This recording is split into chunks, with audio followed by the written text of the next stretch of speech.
Good evening. Welcome to the meeting of the Licensing and Regulatory Committee for for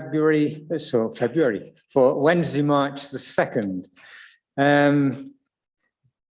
This meeting, like all our meetings, is being webcast, and we have apologies from who?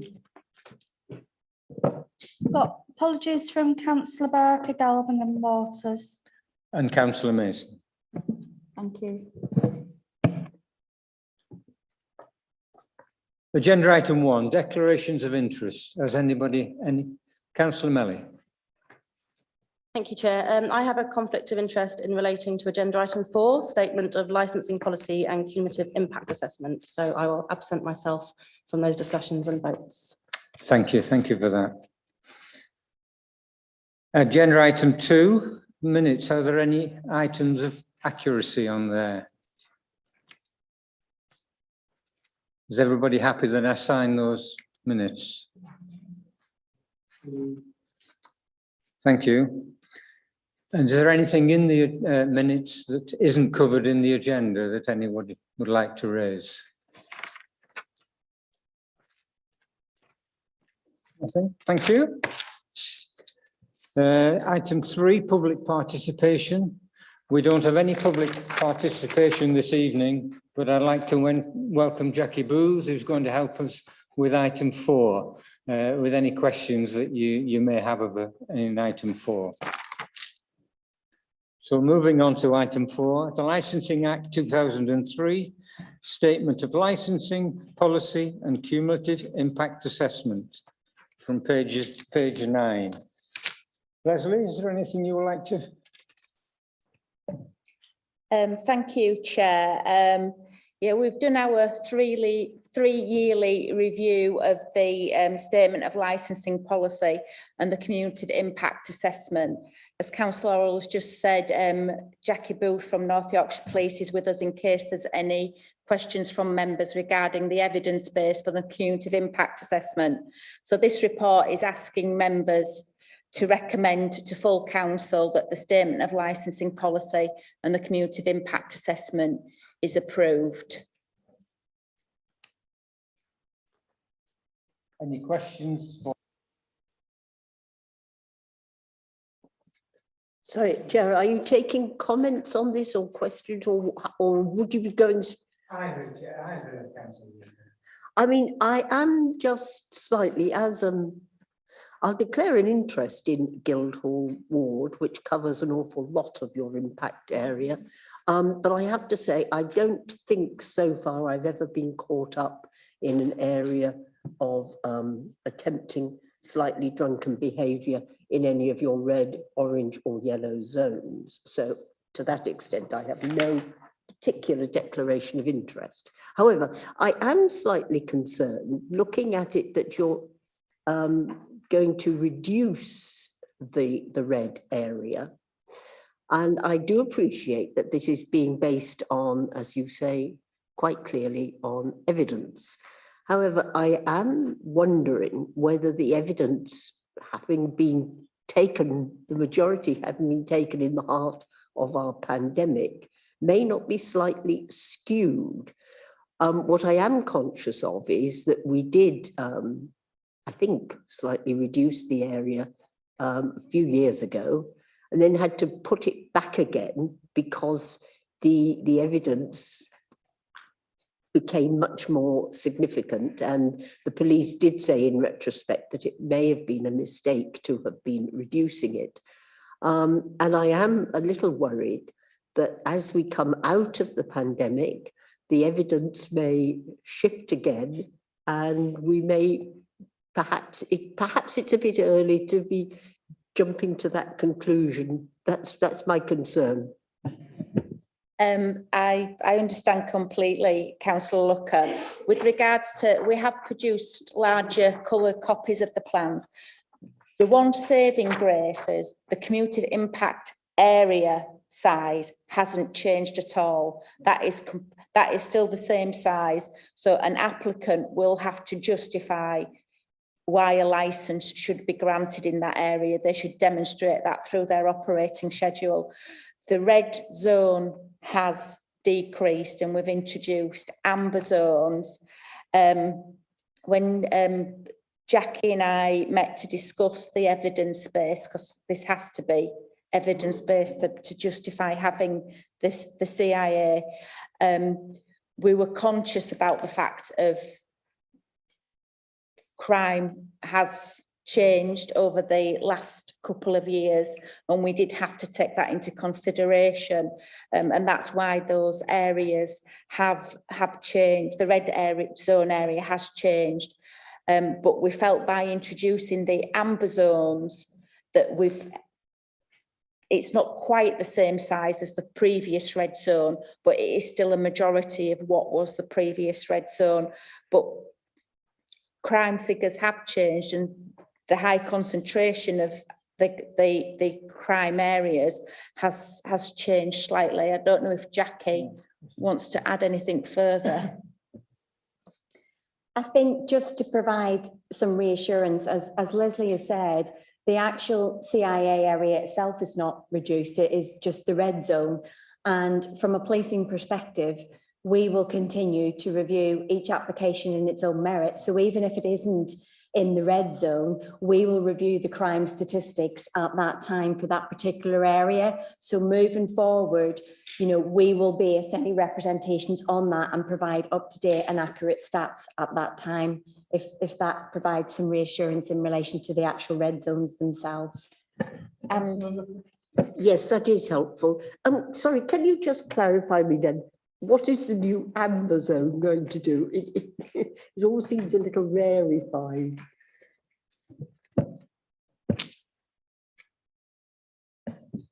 So within the policy on page 59 of the agenda, we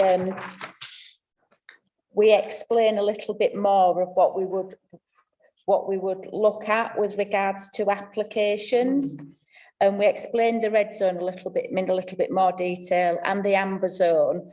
And we make it clear that the red zone is probably a no-no for applications, but we might welcome something like a definite food-led establishment in the amber zone. And by food-led, we're meaning some premises that is providing food throughout the duration that they're operating, not saying we're food-led, but we're going to stop food at 8, but we want to open until 2. That type of operation. So make it a little bit more clear. And of course, with regards to if in a year's time, 18 months' time, we have crime and disorder within the city centre that is such that can be linked to alcohol-related licensed premises, we can review the cumulative impact assessment at any time. We don't have to stick to the rigid 3 years if we feel we need to review it before then. Thank you very much. That is helpful. And yes, I hope we don't need to review it, but I think you're right to focus on the definitively food-led. We've seen too many establishments which try to pretend that a Scotch egg and a salad is sufficient food to enable you to go drinking with impunity. And I can assure you a Scotch egg doesn't do the trick. I think we had that definition during COVID, didn't we? Anybody else? Councillor Pearson. Thanks, Chair, and thanks, Leslie and Jackie, for your reports. Can I just clarify why, my obsession with neatness here, why the edges are so jaggedy of the boundaries for the different impact zones? Would it be easier to go along streets, and why has it been defined in that way? In relation to that, I think it's something that we've taken from previous experience where we've had applicants apply and part of their outside area, for example, would be classed as them being in the red zone or in the CIA area, but actually then the inside of the building is not in that area. So when we were looking at producing the maps this time, we decided to go on the unique property reference for the actual premises itself. And that provides clarity to the applicants. They know exactly which area they're in. They know that the whole footprint of the actual building is there, and that's why we've not got some very nice straight lines, unfortunately. So I hope that clarifies that point. It's a very good point, Councillor Pearson, which we have discussed, yes. Councillor Nunn. Thank you, Chair, and my apologies for being slightly late. I guess with the explanation given that we're working on data and crime stats during the pandemic, it's more of an observation and a comment for the future, perhaps as a word of warning. But it does strike me that we seem to have removed the city's nightclubs from the red zone in their entirety. And it would strike me that that would be the area we would expect the crime to have dropped during the pandemic because of the situation, and perhaps an area where the crime levels might rise again in future. Jackie? Absolutely. Obviously, the nightclubs were affected, particularly in relation to all the restrictions. So that has had an impact around the crime statistics. But again, if you look at the top 5 streets, they have remained the same throughout for the crime stats and the ASB stats. So we'll continue obviously to monitor with all COVID restrictions now ending obviously last month. We'll continue to monitor those particular areas because they are a priority for us into the nighttime economy. And as Leslie's mentioned, if from a policing perspective, we are seeing a large increase in crime reports, then we would bring that back for consultation as to whether we could review the policy at that time. Any more queries or comments? Yes, Matt. Right. Sorry, yeah. Just on page 22, just before you go on to the next, to discuss this further, just on page 22, there is actually an error in the equalities impact assessment, and that is that all of the equality groups should be included. There's one there that says sexual orientation that's not applicable. It should say as above. It's just that clarity. That will be included when it's, yeah, okay, thank you. So we have 2 options on page 12.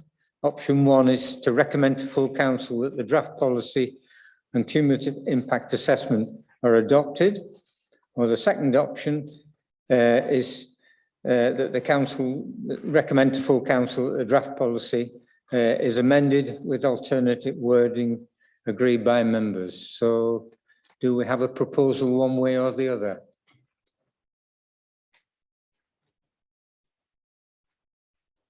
Councillor de Gore. Just for clarity, does that last minor change mean we have to go for option 2? Or? Leslie.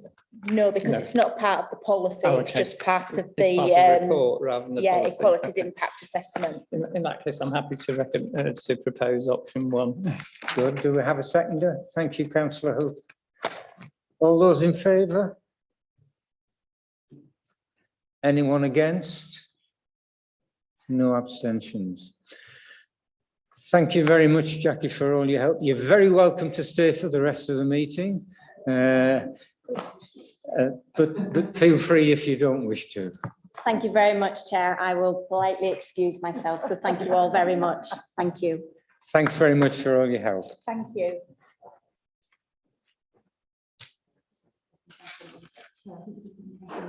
Yes, I think.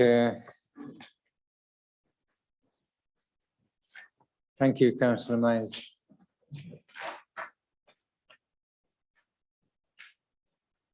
Good. We'll move on to agenda item 5. The renewal of the sex establishment licence for first floor of Ziggy's, known as Club 55, 53 to 55 Micklegate, and the licence number is underneath. Leslie. Thank you. This is a straightforward renewal of the sex establishment licence for Ziggy's nightclub. There are no objections to this application. The application is say straightforward renewal, no requests to change. I visited the premises last week to speak to the manager, the owner and manager. They've only just actually recently reopened this element of the club within the last 3 weeks. They aren't fully operational yet. They're only operating a couple of the rooms. As yet, because the premises has gone back to its previous name, it's now known as Ziggy's again, and that they're going to call the lap dancing element of the premises Club 55. They are changing some signage of the premises. I've advised the owner that they have to let the council know what the signage is going to be. As yet, they haven't determined the signage fully, but it is going to be in line with the papers that I asked Ange to circulate round, which had the drinks menu attached. So it is going to be in line with the logo on there, basically just Ziggy's nightclub and then the 55 logo. So nothing that it will be hopefully shouting, you know, that this is a lap dancing venue type signage. It's going to be in keeping with a street such as Micklegate. So as I say, just a straightforward renewal of that licence. Any questions, comments? Councillor Wells.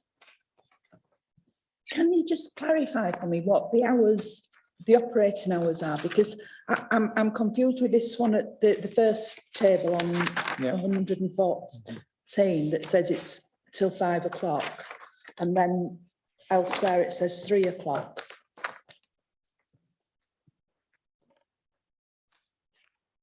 Have you got a page for that, Councillor Wells?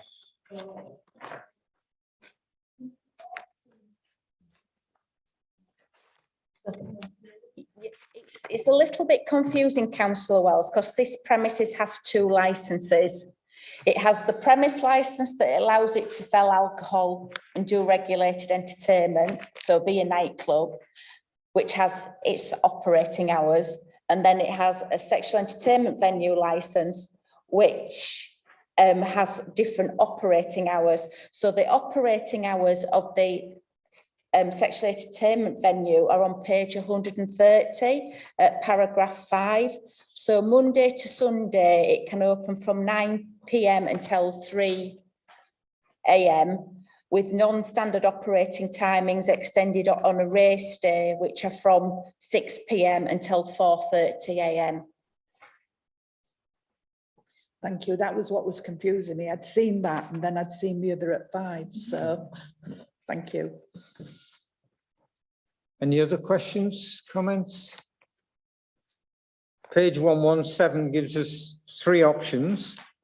Option 1, grant a renewal licence as requested. Option 2, renew the licence with modified additional conditions imposed by the committee. And option 3, refuse the application for renewal on one of the more of the discretionary grounds within paragraph 12. Do I have a proposal? Councillor Melly. Thank you, Chair.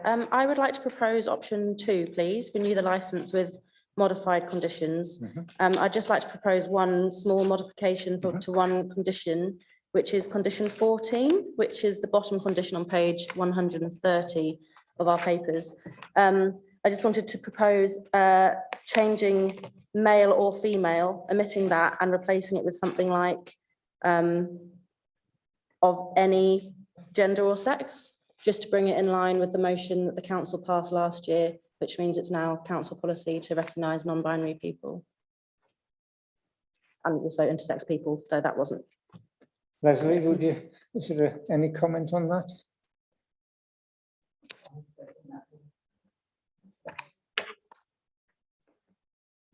We've got no issues with making that change. Councillor Lucas seconded. Thank you. With that, with option 2 then being proposed, can I see those in favour of option 2, please? Anybody against? It's carried unanimously. Thank you very much. We'll move on to item 6, Gambling Act 2005 Statement of Licensing Policy. Leslie, is there anything you want to add to that? Not really, Chair. Members asked us to clarify a few.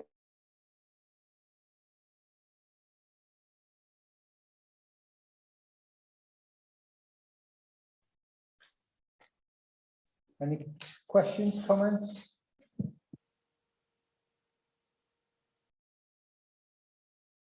I would like to thank you, Chair, for agreeing to bring this back to the committee, and thank officers for the extra information that's been provided to clarify those points. Thank you.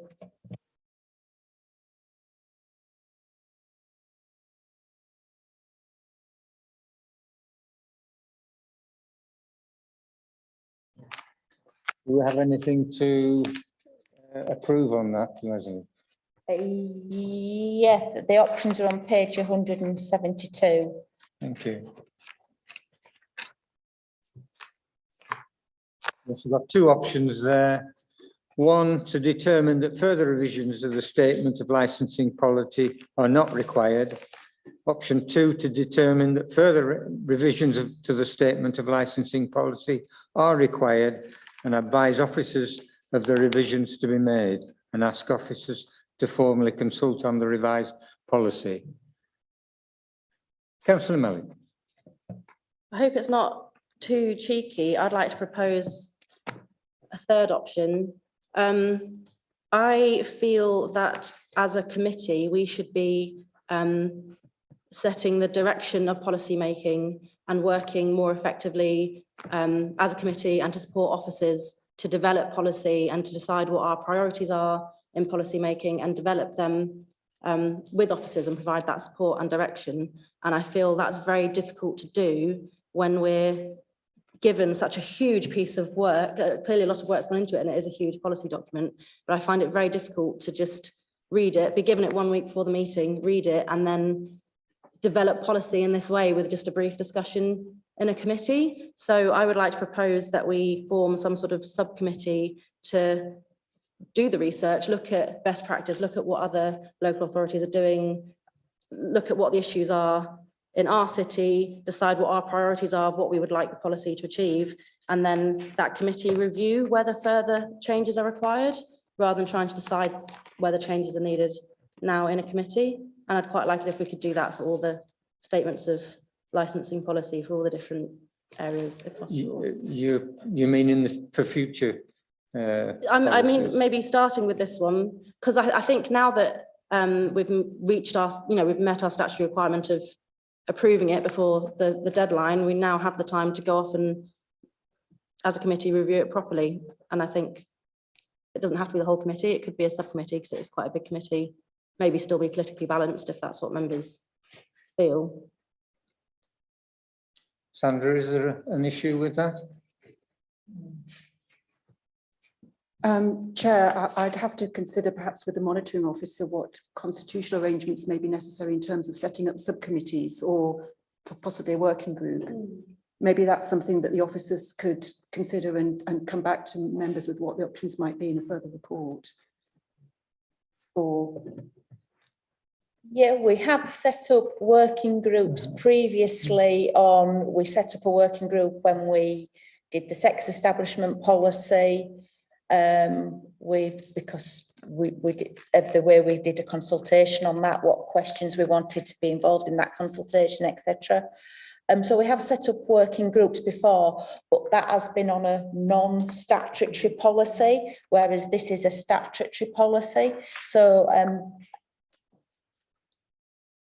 I think we might have to take a little bit further legal advice on that particular matter.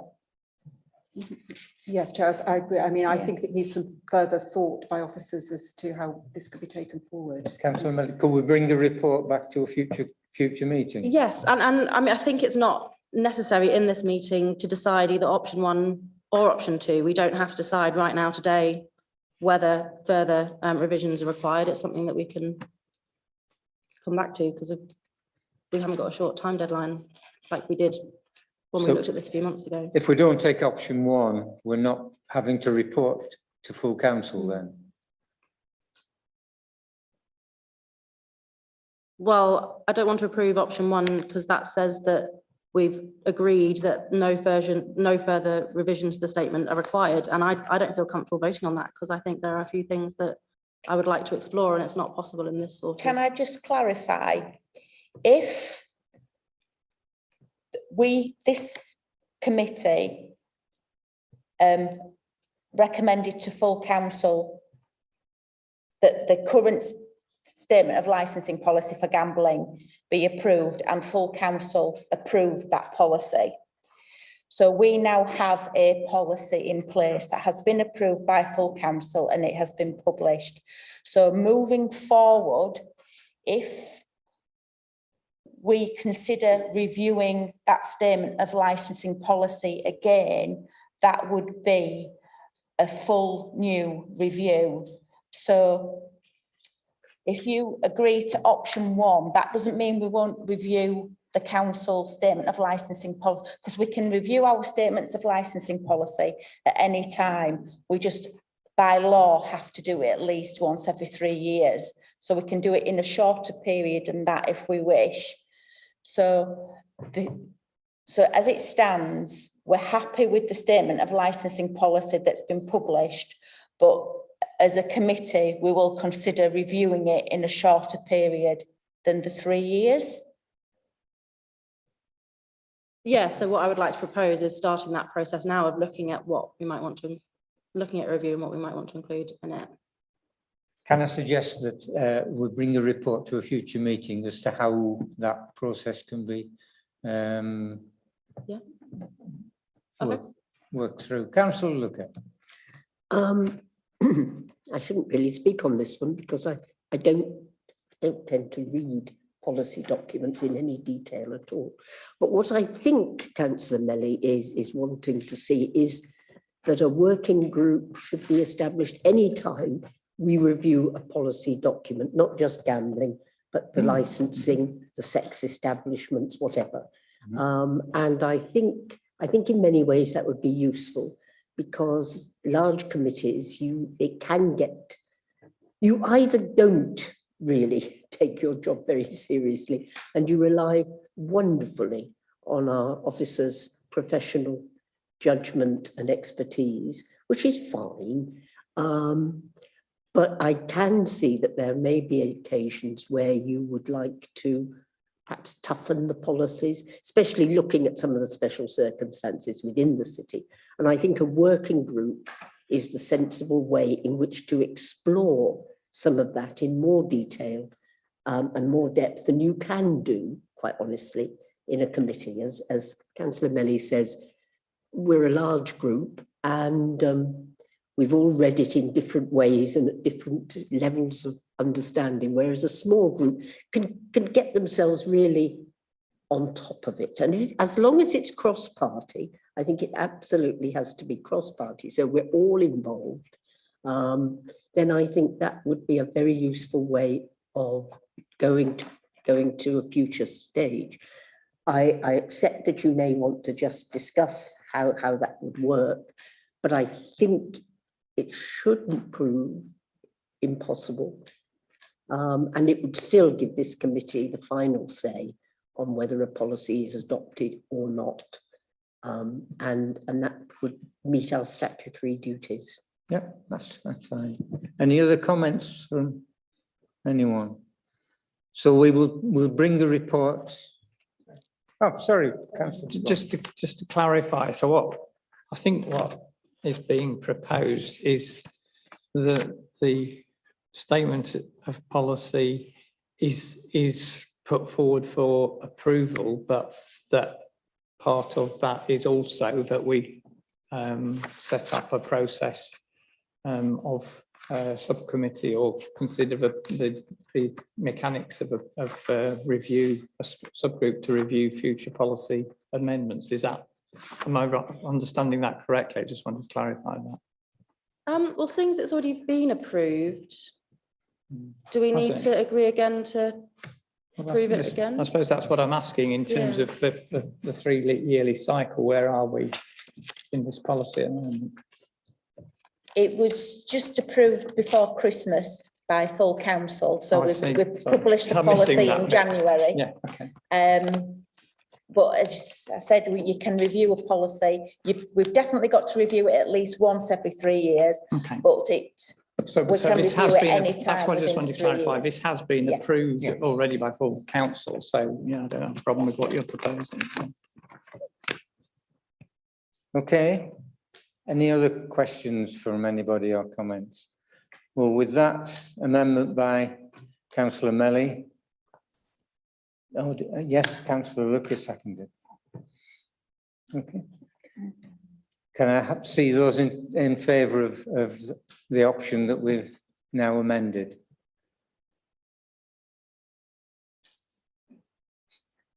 Anybody against? Thank you.